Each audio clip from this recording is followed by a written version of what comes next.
Okay, we are back on. I found an adapter plate for this unit again. Part number r-2 3D-3 adapter plate.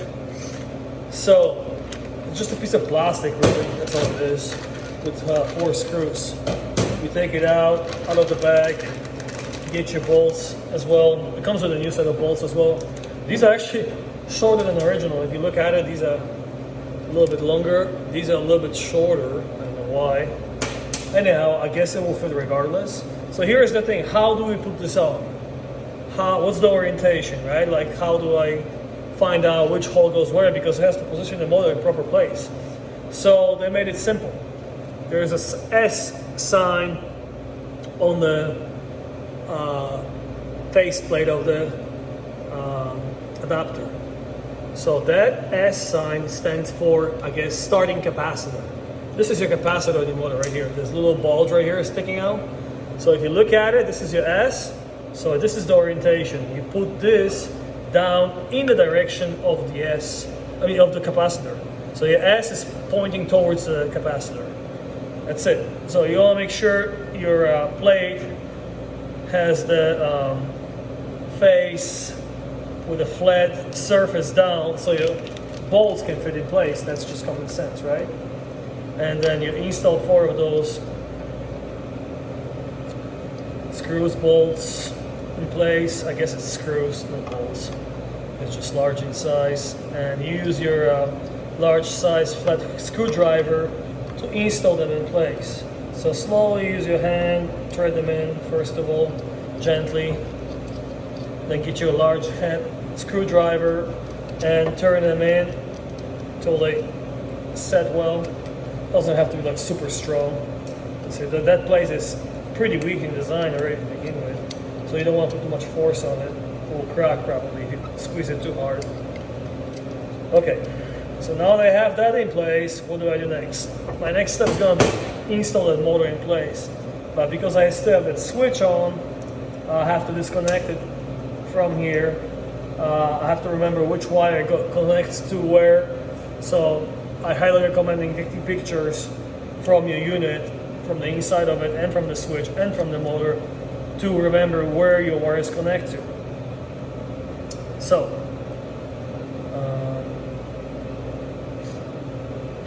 I'm going to disconnect it right now and put it back in place right here. I already have the switch in here, so all I have to remember is where the wiring goes. So I take it off out of the assembly right here. Slowly pull it out of the assembly of the motor. I'm gonna reuse this switch. There's nothing wrong with it. It's still clicking. The rubber is still in good shape. Pieces of housing you can see are still attached to it, but never mind. We're just gonna put the motor back in, connect all the connections back where they're supposed to be, and get it going. Anyway, so how do I put the motor back? My housing is right here. I'm reusing the existing housing. This is my wiring. This is my wire delivering the power to the unit. My neutral, my top, and my ground. So here is how you do it. Position the motor facing you where the faceplate is. So all your wiring on your switches, right? Now, the way it goes is pretty straightforward. Your capacitor is going to be in the left-hand corner right here. Okay? So, flip the motor upside down, slowly. Oh, see, there's the cap on the capacitor is loose. Oh, that's because I removed the screw that secures the ground. Okay. So slowly, put the motor back in the opening right here, where the shaft goes. Put the shaft into the opening, into the hole. Okay. And gently lift it up. As you can see, it fits perfectly right there in the opening. And slowly flip it upside down. Okay, there we go. All right, so we got this in place. As you can see, the holes are matching. That's what adapter plate does. It matches the holes with the housing. This housing is a little dirty, but I'll clean it in a second. Anyhow, I got all this in place. My motor is inside. My bolts are perfectly positioned the way it's supposed to be. Again, my bolts that I recycle from the opening right here, and screw them slowly by hand in. They screw into plastic, so be gentle, okay? Don't cross-thread them, don't mess them up. This whole thing will be for nothing. It will damage the plate. So always thread them by hand in this position. And then when you're done, use your impact wrench or socket wrench to tighten it. Be gentle. Don't put too much force in. I'm using like the first setting on this unit on the impact wrench because I don't want to damage it. I'm gonna give it a little extra bite right here, and that's it. We have this housing back in place. So the motor is already secure, the plate is already in place. Now we have to reconnect all the wiring that's connecting the motor. So, as I say, luckily in this situation, I have all these connections already existing, so I don't have to worry about it.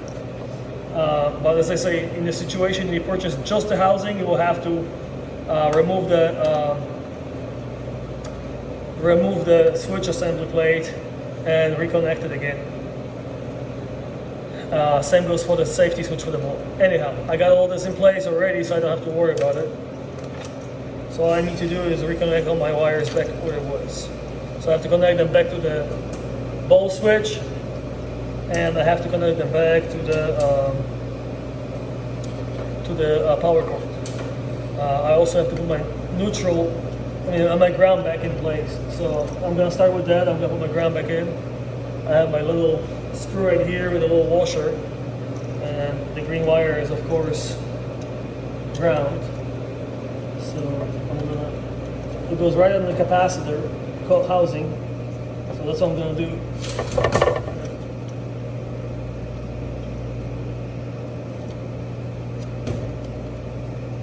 Getting the hiccup here.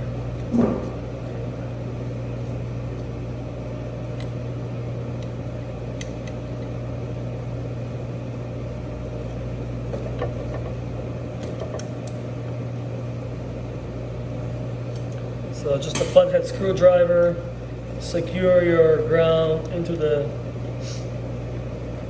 capacitor housing, which basically connects to the motor base.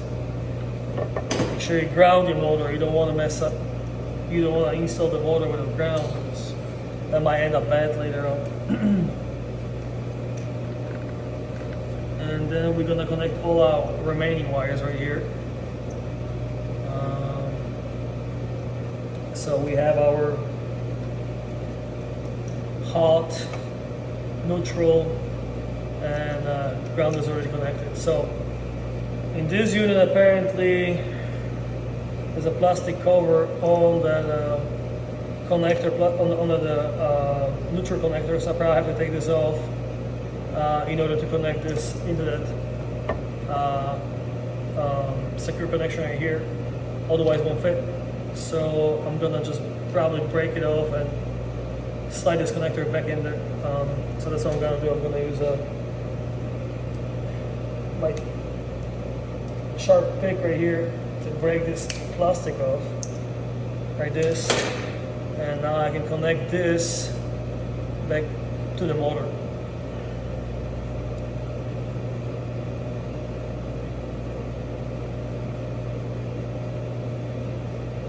That's how we do it. And there we go. We got the connection right here. So the only thing that's left is connect our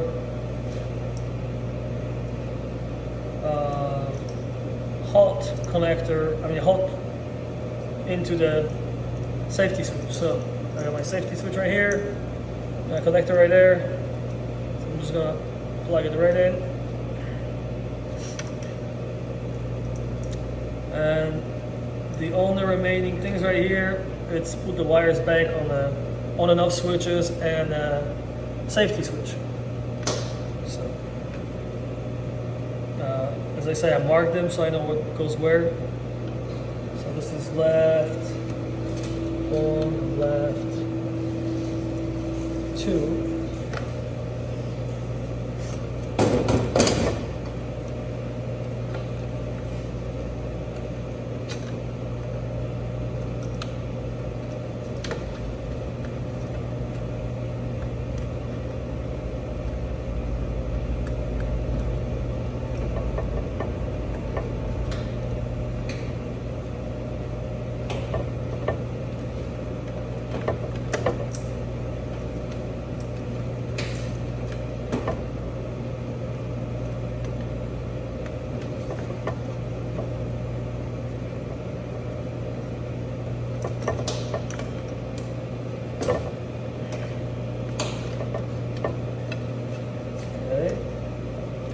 got that in place.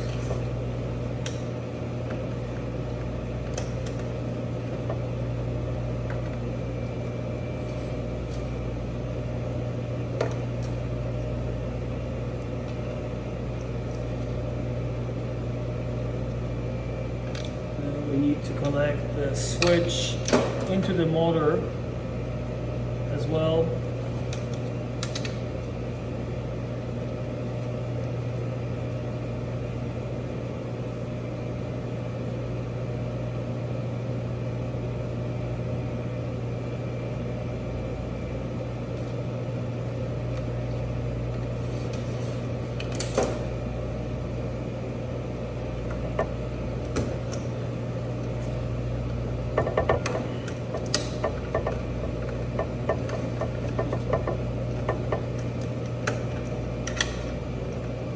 Careful with those stops, you try not to break them or bend them.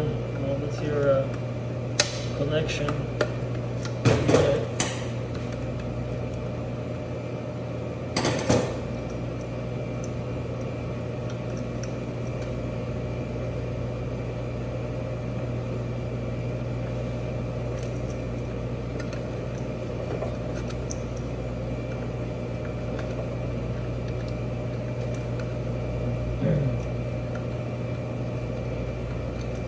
Tight in here. It's manageable, just take your time.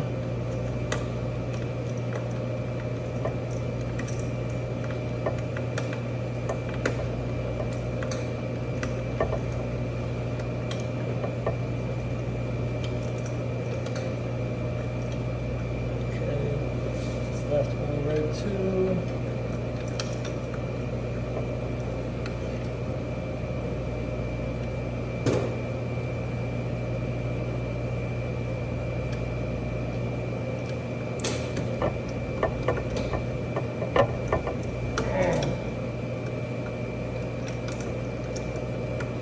So I usually take a picture of it. This time I kind of decided to go a different route and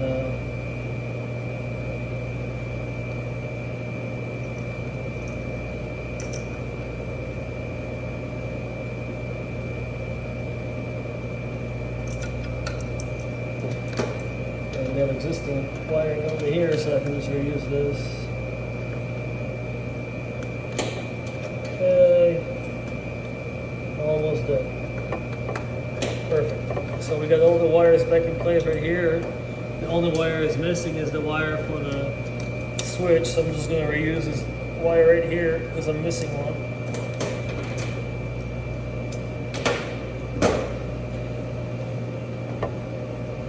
So that connects to the motor right here on the side of it. As I say, take pictures, you know, that's the best way to do it. That way you don't have to worry you forget something, you know, you're missing something.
Tight over here, the axis is a little limited.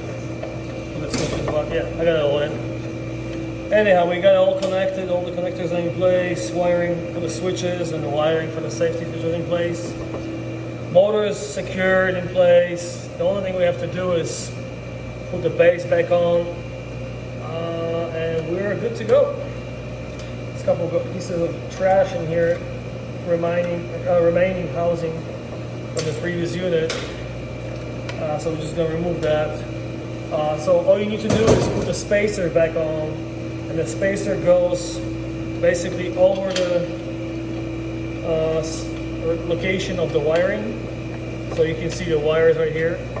So that's where the spacer goes for the motor. And then you put your base back. Basically, you're following the shape of the unit. So narrow piece fits the narrow piece, and wide piece fits the wide piece. I'm gonna clean this, so I'm gonna put it together just for you guys to see it. So I'm putting back my reset button right here in place first of all, because that's the way you do it. Securing it with this little nut right here.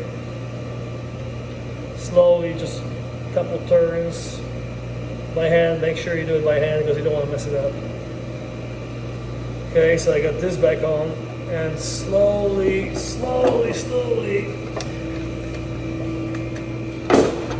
put the gray base on the top of the unit. It should fit snugly right like this. That's it. Then you're gonna put your screws back on. One little thing. Okay, so I forgot to mention, this cord is already secured in place. This is existing cord, so I don't have to put the tabs and screws back on it. But anyway, so this is done. This is secure in place. I'm gonna put the screws back on with my T20 screwdriver. Just go slow, don't rush. You don't want to go threaded or go sideways. It's gonna damage the unit. And once you tighten it all up,